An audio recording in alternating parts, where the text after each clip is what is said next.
বা ঘ এর ফার্স্ট লাইনটাতে কখনো এরকম ভং-চং এক্সট্রা কথা লিখবা না। তোমার এই ১ম কয়েকটা সেন্টেন্সের মধ্যে স্যারকে হচ্ছে অ্যাট্রাক্ট করা লাগবে। আবার এই স্টাইলে হয়ে যাচ্ছে আরেক শ্রেণীর মানুষ হচ্ছে এটার অ্যান্সার পারো না। এরপর চলে আসো যে উদ্দীপকে এক্স কিভাবে উৎপন্ন হয়? পোলাপাত দেখছো? এই যে ছবিটা তোমরা হচ্ছে বুঝতে প্যারা খাইতা, যে ছবিটা তোমাদেরকে একটু এইমাত্র বুঝিয়ে দিলাম, ওইটা দিয়ে কিন্তু উদ্দীপকটা হইছে। দেখো এখানে কি দেখাইছে? দেখো তো ভাই এখানে কি দেখাইছে? এখানে যে কাজটা করছে কি ছিল? এই যে দেখো হচ্ছে পানি থেকে এখানে কি হয়েছে? অক্সিজেন তৈরি হয়েছে একটা প্রক্রিয়ার মাধ্যমে বুঝাইতেছে। এবং এই প্রক্রিয়াতে কি হইছে? এটিপি উৎপন্ন হইছে, NADP H+H+ উৎপন্ন হইছে। তার মানে এই পার্টটা কি? এই পার্টটা দিয়ে বুঝাইছে হচ্ছে আলোক নির্ভর পর্যায়টাকে এখানে বোঝানো হয়েছে। আর এইদিকে কি হইছে দেখো দেখি এখানে দেখাইতেছে আরেকটা প্রক্রিয়া আছে যেখানে কার্বন ডাই অক্সাইড থেকে X উৎপন্ন হয়। তাহলে কার্বন ডাই অক্সাইড থেকে X উৎপন্ন হওয়া মানে কি? সেটা হচ্ছে শর্করা। তাইলে এখানে শর্করা উৎপাদনের প্রক্রিয়াকে এখানে বুঝাইছে। ঠিক আছে? আর এই পাশে হইতেছে কি? এই X থেকে Y তৈরি হয়। মানে শ্বসনের মাধ্যমে কার্বন ডাই অক্সাইড তৈরি জিনিসটা বুঝাতে চাইছে। বলছে উদ্দীপকে X কিভাবে উৎপন্ন হয় বর্ণনা করো। মানে উদ্দীপকে শর্করা কিভাবে উৎপন্ন হয়। যেটা বলতেছিলাম তোমাদেরকে একটু আগে যে সৃজনশীলের গ, ঘ লিখার প্রেজেন্টেশনের ব্যাপারে তোমরা কেয়ারফুল থাকো না। যেটা বলতেছিলাম তোমরা গ এর অ্যান্সার বা ঘ এর অ্যান্সার যেভাবে লিখো তোমরা অনেকে জ্ঞানমূলক লিখো না এবং অনেকে কিন্তু হচ্ছে মার্ক কম পাও। যেমন এখানে কিন্তু আমরা ইজিলি বুঝতে পারতেছি। এখানে এক্স কিভাবে উৎপন্ন হয় এই কথা জানতে চাইছে। মানে এখানে হইতেছে এক্স মানে কি শর্করা, শর্করা কিভাবে তৈরি হয় সালোক সংশ্লেষণের মাধ্যমে। যদি স্পেসিফিক্যালি বলি এখানে আলোক নিরপেক্ষ পার্টটার কথা এখানে হচ্ছে বুঝাইছে। কিন্তু ধরো আমি চাইলে হইতেছে আলোক নির্ভরশীল একসাথেই বলতে পারি। কারণ পুরা সালোক সংশ্লেষণের মাধ্যমে তো শর্করা হইতেছে। আমার হাতে টাইম থাকলে আমি ২ টা একসাথে হচ্ছে লিখে দিব আরকি। ঠিক আছে? তাহলে তোমরা এখানে যেটা করো যে ডিরেক্ট এভাবে লিখো যে উদ্দীপকে সালোক সংশ্লেষণ প্রক্রিয়ার কথা বলা হয়েছে, নিচে সালোক সংশ্লেষণ প্রক্রিয়ার বর্ণনা দেয়া হলো। এমনি লিখো। বা অনেকে যারা এটা হইতেছে সাধারণ শিক্ষার্থী আছে যারা তারা এভাবে লিখো। আর যারা হচ্ছে টপার, মেধাবী তারা হইতেছে হচ্ছে এভাবে হচ্ছে লিখো। সালোক সংশ্লেষণ একটি গুরুত্বপূর্ণ প্রক্রিয়া। এই প্রক্রিয়ার মাধ্যমে আমরা খাদ্য পাই, অক্সিজেন পাই। এই প্রক্রিয়ার উপর নির্ভর করে পুরো পৃথিবী বেঁচে আছে। উদ্দীপকের প্রক্রিয়াটি হলো সালোক সংশ্লেষণ প্রক্রিয়া। নিচে সালোক সংশ্লেষণ প্রক্রিয়ার বর্ণনা দেয়া হলো। যারা টপার আছো সুশীল মানুষ তারা এমনে লিখো। ঠিক আছে? ভালো জিনিস, ভালো জিনিস। কিন্তু ঝামেলা আছে একটু। আবার এই স্টাইলে হয়ে যাচ্ছে আরেক শ্রেণীর মানুষ হচ্ছে এভাবে লিখো। ডিরেক্ট অ্যান্সার না লিখে ঘুরে পেঁচিয়ে লিখো। সেটা হইতেছে যারা এটার অ্যান্সার পারো না। যারা অ্যান্সার পারো না তারা to the point correct answer এ কখনো যাই না। আমরা সবাই করছি। তুমিও করছো, আমিও মাঝে, মাঝে এই কাজ হচ্ছে করছি। করি না এরকম না। সবাই করি। যেটার অ্যান্সার পারি না ঘুরে পেঁচাইয়া ধরো এখানে সালোক সংশ্লেষণের বর্ণনা চাইছে, বর্ণনা তো পারি না। কি লিখতে হবে? সালোক সংশ্লেষণ একটি গুরুত্বপূর্ণ প্রক্রিয়া। এর উপর নির্ভর করে আমরা অন্ন, বস্ত্র, বাসস্থান সবকিছু হচ্ছে পাই। অক্সিজেন পাই। সালোক সংশ্লেষণ না থাকলে আমাদের বেঁচে থাকা মুশকিল হয়ে যেত। অনেক কিছু ভং-চং লিখে কিন্তু সালোক সংশ্লেষণ কেমনে হয়? এটার মধ্যে আর যাইতাম না। তো কাহিনী হইতেছে দেখো এই যে ৩ টা কথা বললাম যে তোমরা বলছো সালোক সংশ্লেষণের বর্ণনা দেয়া হলো বা অনেকে গুরুত্বপূর্ণ একটা প্রক্রিয়াগুলো লিখছো। ভাইয়া দেখো গ বা ঘ এর ফার্স্ট লাইনটাতে কখনো এরকম ভং-চং এক্সট্রা কথা লিখবা না। কথা বুঝতে পারতেছো? আমি জানি যে তোমরা অনেকে ভালো ইনটেনশন এটা লিখো। সৎ উদ্দেশ্য নিয়ে লিখো। যে ভাইয়া আমি একটু ভালো ছাত্র, ভালো প্রেজেন্টেশন দেখাইতে চাই। তাই একটু সুন্দর কয়েকটা কথা লিখলাম। তোমার সৎ, উদ্দেশ্য ভালো। কিন্তু মাথায় রাখবা একজন টিচার অনেকগুলা খাতা একসাথে দেখে। ঠিক আছে? তার হাতে কিন্তু খাতা দেখার জন্য হচ্ছে টাইম কম। তুমি দেখো তো দেখি ব্যাপারটা হচ্ছে অনেকটা Facebook বা YouTube এ হচ্ছে শর্ট বা রিলস দেখার মধ্য। তুমি একটা রিলস ভালো করে দেখবা কি দেখবা না এটা কিন্তু ফার্স্ট এর ২-৩ টা সেকেন্ডে ডিসাইড করো। ফার্স্ট এর ৩-৪ সেকেন্ডে যদি তোমার রিলসটা ভালো না লাগে তুমি কিন্তু পুরাটা দেখো না, নিচেরটাতে চলে যাও। কথা বুঝতে পারতেছো?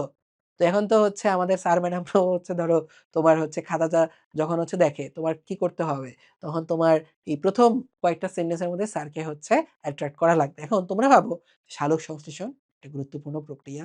এই প্রক্রিয়ার মাধ্যমে আমরা অনেক খাদ্য পাই, ভংচং এই সকল সুশীল কথা লিখলে টিচাররা হচ্ছে অনেক সুন্দর করে তোমার খাতাটা দেখবে।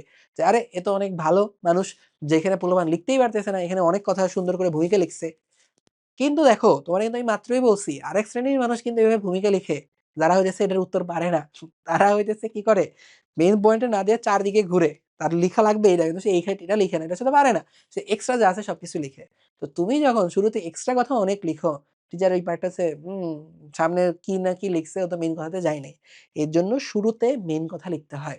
তোমরা অনেকে এই কাজগুলা যখন হচ্ছে যে বর্ণনার পয়েন্ট থাকে, বিভিন্ন পয়েন্ট লেখো, এটার গুরুত্ব, এটার বৈশিষ্ট্য অনেক পয়েন্ট লিখো। ঠিক আছে? লক্ষণ হাবিজাবি যেরকম অনেকগুলো পয়েন্ট লিখো। তখন দেখা যায় শুরুতে অনেকে ভং-চং পয়েন্ট লিখো। এরকম ভং-চং পয়েন্ট হচ্ছে শুরুতে লিখা যাবে না। শুরুতে হইতেছে কি লিখতে হবে? মেইন পয়েন্টগুলো হচ্ছে লিখতে হবে।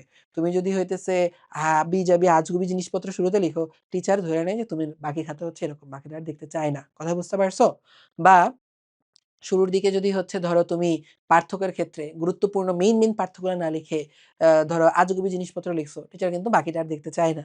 ধরে নেয় যে তুমি আর বাকি খাতাও এরকম। এর জন্য শুরুতে একদম straight to the point answer হবে। যেমন ধরো এখানে তুমি হচ্ছে কি লিখবা? ফার্স্ট এখানে দেখো ভাইয়া, তোমার কিন্তু অবশ্যই এক্স কি? এটা কিন্তু তোমাকে আইডেন্টিফাই করতে হবে।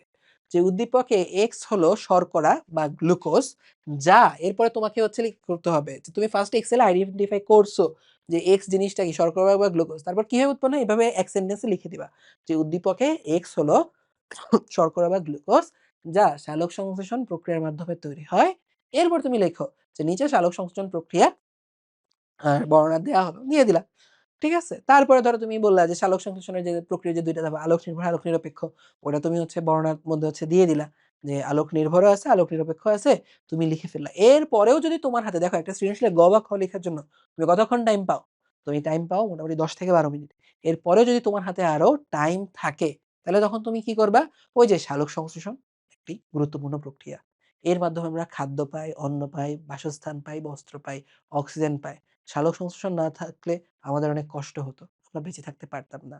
অতএব উদ্দীপকের গুরুত্ব অপরিসীম। এই যে ভং-চং যেগুলো তোমরা লিখতে চাও লাস্টে লিখো। কারণ টিচার যদি শুরুর দিকেই তোমার ভালো কথাগুলা পায়া যায়, টিচার ধরে নেয়, আরে ছেলের ট্যালেন্ট, ঠিক আছে? মেয়েটা একটা এডুকেশন, মেয়ে অনেক পড়াশোনা করছে, ছেলে অনেক পড়াশোনা করছে। টিচার হইতেছে একদম ক্লাস বন্ধ লাইন ধরে একদম যায়ও না। ঠিক আছে? তো শুরুতে যদি তুমি হচ্ছে ভং-চং লিখো, টিচার কিন্তু আর আগাবেই না।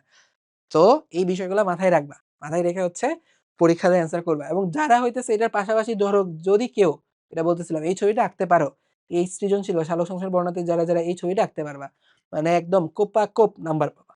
ওকে?